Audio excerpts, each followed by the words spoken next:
এই যে অত্যাচার, এই যে জুলুম, এই যে নির্যাতন, আমি কায়কোবাদ, আপনারা আমাকে 5 বার আল্লাহর রহমতে নির্বাচিত করেছেন।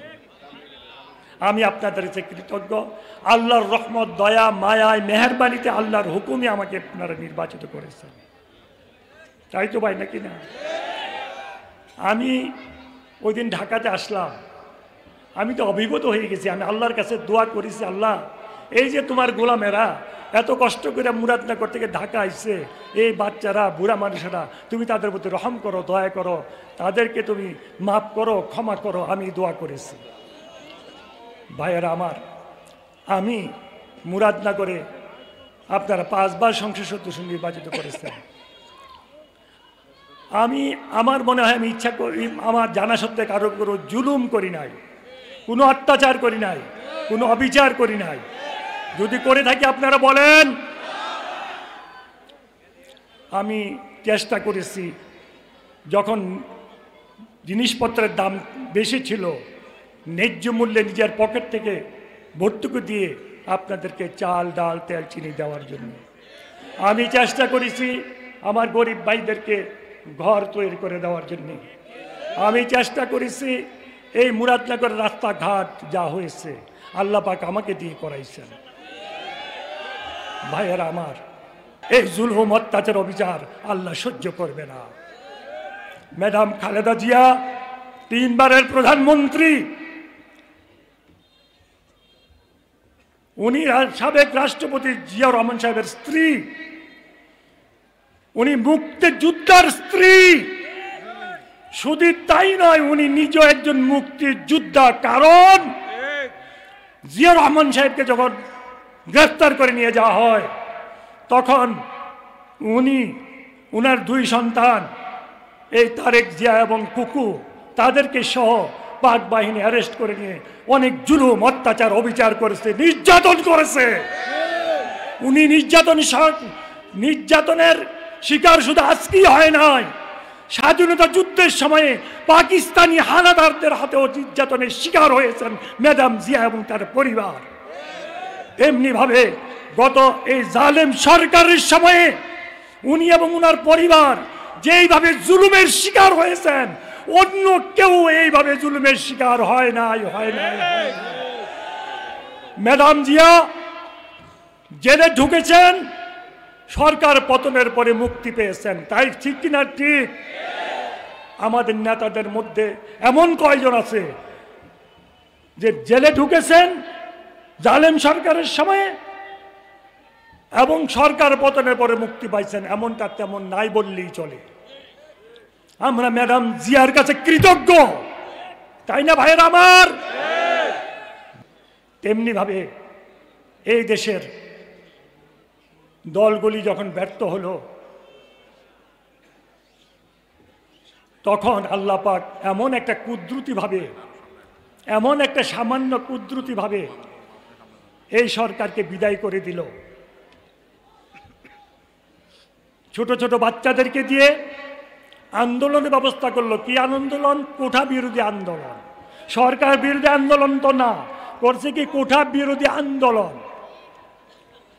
কোঠা বিরোধী আন্দোলন করতে যে শেষ পর্যায়ে তাদের উপর যে জুলুম, অত্যাচার, অবিচার হলো, তখন তারা দাবি করলো 3 মন্ত্রীর পদত্যাগ। কয় মন্ত্রীর?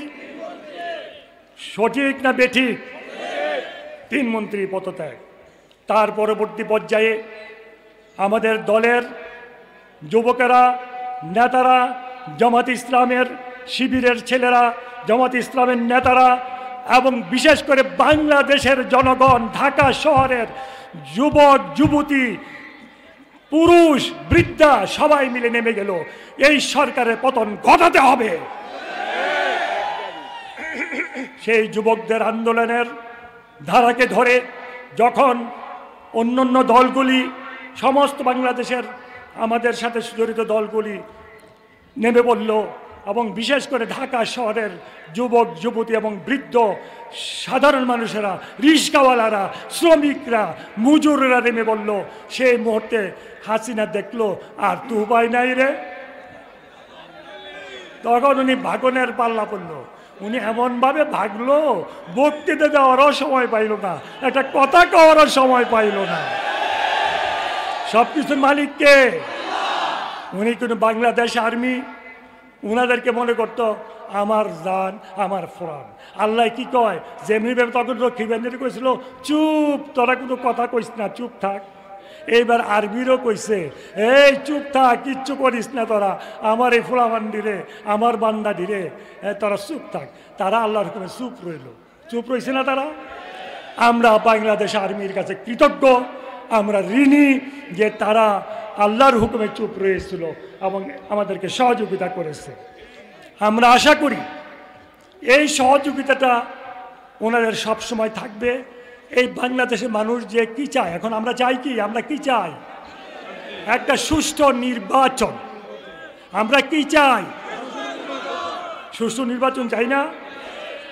এই সুষ্ঠু নির্বাচন যদি তারা দিতে আমাদেরকে সাহায্য করে, আর বিশেষ করে আমাদের ডক্টর ইউনূস সাহেব, উনি অত্যন্ত ভালো মানুষ, উনি অত্যন্ত জ্ঞানী মানুষ, উনাকে আল্লাহ এই ক্ষমতায় বসাইছে।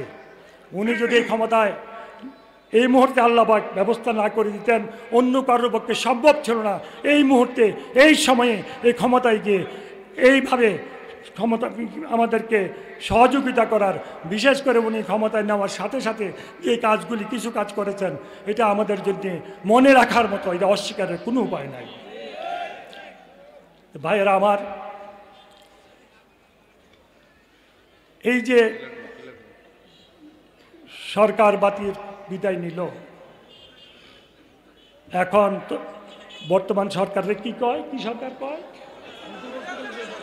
অন্তর্বর্তীকালীন সরকার, অন্তর্বর্তীকালীন সরকার। এই সরকার যদি এখন এই সরকার যদি একটা সুষ্ঠু নির্বাচন দিয়ে জনগণকে খুশি করতে পারে, তাহলে আল্লাহও খুশি হইব। এই সরকার কাজ হলো একটা সুষ্ঠু নির্বাচন দেওয়া আর সংস্কার করেন টুকটাক যেটা দরকার, কিন্তু আসল সংস্কার তো করবে যারা নির্বাচিত সরকার, তারা আসল সংস্কার করবে, তাই তো নাকি না ভাইয়েরা? আপনারা কি মানেন এটা না মানেন না? হাত তোলেন কারা কারা মানেন। নারে তাকবীর, নারে তাকবীর।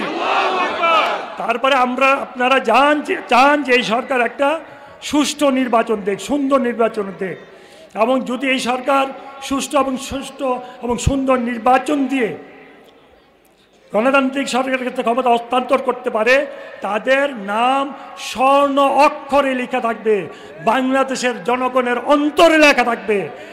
বাংলাদেশের জনগণ তাদের জন্য দোয়া করবে, তাই না ভাইরা আমার? ছাত্র ভাইদেরকে বলবো, দেখো আল্লাহ রাসূল সাল্লাল্লাহু আলাইহি ওয়াসাল্লাম বলেছেন, বড়দের সম্মান করো, ছোটদের স্নেহ করো। বড়দের সম্মান করতে বলছে, ছোটদের স্নেহ করতে বলছে। এই হুকুমকে যদি তোমরা না মানো, তোমরা যদি বড়দের সম্মান না করো, ছোটদের স্নেহ না করো, তাহলে তোমরা যে যোগ্যতা অর্জন করেছো, জনগণ তোমাদের কিন্তু মাথার তাজ মনে করে এখন। কিন্তু তোমরা যদি তোমাদের নিজেদেরকে ভুলের মধ্যে রাখো, ভুল করো, জনগণ কিন্তু এটাও মনে রাখবে। এই জন্য তোমাদেরকে খুব সাবধানে চলতে হবে, মুরব্বীদের পরামর্শ নিয়ে চলতে হবে, মুরব্বীদের পরামর্শ নিয়ে চলতে হবে। আল্লাহ পাক কুরআনুল কারীমে হুকুম করেছেন মুরব্বীদের কথা শোনার জন্য। ভাইয়েরা আমার, আমি হেফাজত ইসলামের কথা বলেছিলাম। হেফাজত ইসলামের উপরে অত্যাচার, অবিচার, জুলুম, নির্যাতন করা হয়েছে। আমি হেফাজত ইসলামের মহাসচিব জুনায়েদ বাবুনগরী রহমতুল্লাহ আলাইহি, উনার কথাই তো আমাকে বলতে হয়। উনি আপোষহীন একজন নেতা ছিলেন, উনি মাজলুম। উনাকে যেভাবে জেলে ঢুকে অত্যাচার, অবিচার, জুলুম, নির্যাতন করা হয়েছে, এমন অত্যাচার, অবিচার, জুলুম, নির্যাতন শারীরিকভাবে কাকে করা হয়েছে, অনেকেরই করা হয়েছে কাজ, এবং কাদেরই করা হয়েছে আমার জানা নাই। এত বড় একজন আলেমকে, এত বড় একজন আল্লাহর প্রিয় বান্দাকে এমনিভাবে জুলুম নির্যাতন অবিচার করে মৃত্যুর মুখে ঠেলে দিয়েছিল সেই জালেম সরকার। উনি যখন জেল থেকে মুক্তি পেলেন, হাসপাতালে ভর্তি ছিলেন, আমাকে ফোনে লাগাই দিয়েছিল আমার এলাকার এক ছেলে। আমি বললাম যে হযরত কেমন আছেন? বলে আপনি তাড়াতাড়ি আসেন, আপনাকে নিয়ে আমি উমরায় যাব। তো উনি বলল, ওনার সাথে যে আরেকটা ছেলে ছিল যে আমাকে টেলিফোনে লাগে, সে বলল যে ওনার প্রিন্সিপাল সেক্রেটারি, শেখ হাসিনার প্রিন্সিপাল সেক্রেটারি এসে ওনার সাথে দেখা করে বলছে, হুজুর আপনাকে আমরা উমরা পাঠানোর ব্যবস্থা করব। বলে না, আমি তোমাদের দ্বারা উমরায় যাব না, আমি তোমাদের দ্বারাই উমরায় যাব না। উনি না করে দিয়েছেন। কত বড় জিহাদি মনোভাব ওনার ছিল। উনি কোনো উনি একমাত্র ব্যক্তি, উনি কারোর সাথে আপোষ করেন নাই। অত্যাচার অবিচার করা হয়েছে। ভাইয়েরা আমার, আমি আপনাদের কাছে কৃতজ্ঞ, আপনাদের কাছে ঋণী। বিশেষ করে আমার ছাত্র ভাইয়েরা অনেকে ক্ষমতায় গেছে। 3 জন গেছে না মন্ত্রী ক্ষমতায়? আমরা গর্বিত, আমরা আনন্দিত, তারা মন্ত্রী উপদেষ্টা হয়েছে। কিন্তু আমার একটা অনুরোধ থাকবে, আপনারা এমন কোনো কাম করেন না যে কামের জন্য আবার যখন ক্ষমতা থাকবে না তখন জবাবদিহি করতে হবে।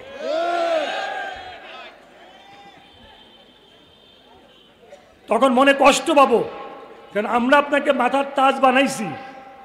আপনারা যদি আবার বিচারের সম্মুখীন হন, আবার যদি আপনারা কোনো কষ্টের সম্মুখীন হন, আপনাদের কর্মের জন্য আমরা খুব কষ্ট পাবো। আপনাদেরকে যেভাবে মাথার তাজ বানাইছি, তাজ হিসেবে থাকেন। বাংলাদেশের জনগণ আপনাদেরকে মাথার তাজ বানাইছে, আপনারা তাজের মতো থাকেন, এটাই আমার অনুরোধ। আর আমি বিশ্বাস করি সমস্ত ক্ষমতার মালিককে। আপনারা তো জানেন, বাকরনগরে আমার গাড়িতে গুল্লি করে আমাকে মেরে ফেলে ব্রিকফিল্ডের আগুনে পুরাই দিতে চাইছিল, জানেন তো আপনারা? জানেন? আল্লাহ আমার বাঁচাইছে না? আল্লাহ আমাকে অনেকভাবে বাঁচাইছে। আপনারা দোয়া করবেন, আপনাদের দোয়াটা হলো আমার সবচেয়ে বড়। আমি হলাম আপনাদের কামলা। আমি এমপি থাকতে, মন্ত্রী থাকতে বলতাম যে আমি আপনাদের কামলা। আমার কাজ হলো আপনাদের কাজ করা। আপনারা আমার জন্য দোয়া করবেন।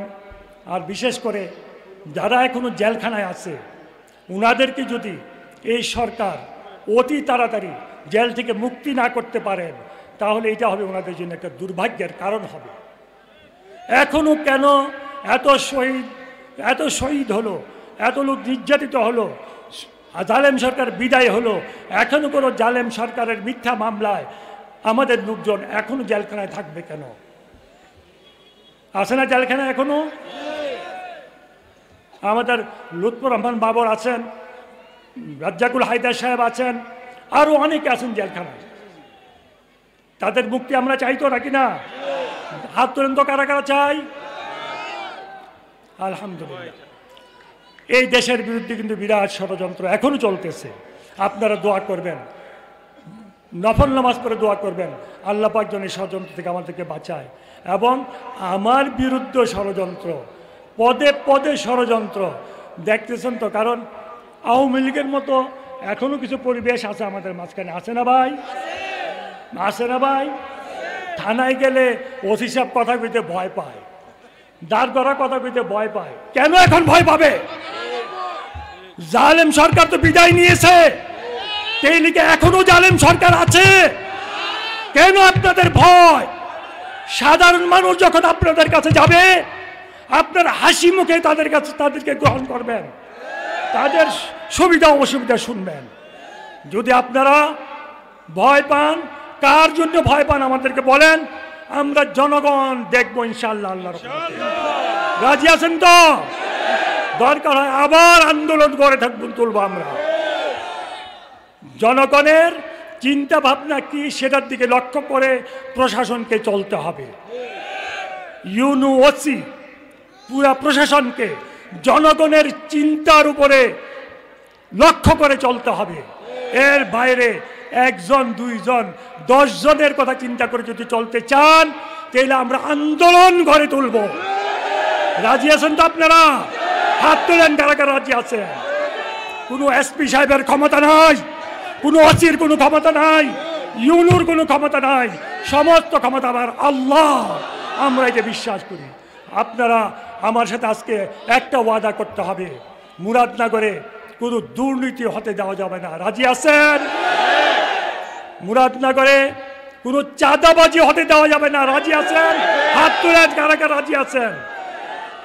মুরাদনগরে মদ, জুয়া, ফেন্সিডিল এগুলি হতে দেওয়া যাবে না, খেতে দেওয়া যাবে না। রাজি আছেন?